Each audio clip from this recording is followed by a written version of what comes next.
You ask Tiger to solve. This deals with linear equations with one unknown. The final result is y equals 35/11. Let's solve it step by step. Simplify the expression. Expand the parentheses. Simplify the arithmetic.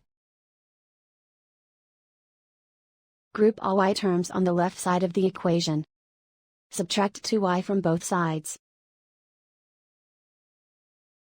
Group like terms. Simplify the arithmetic.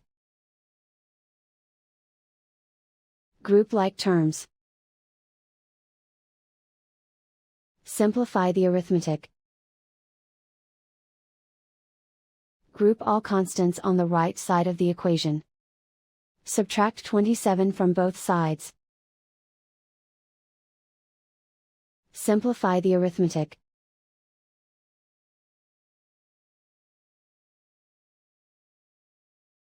Isolate the y. Divide both sides by -11.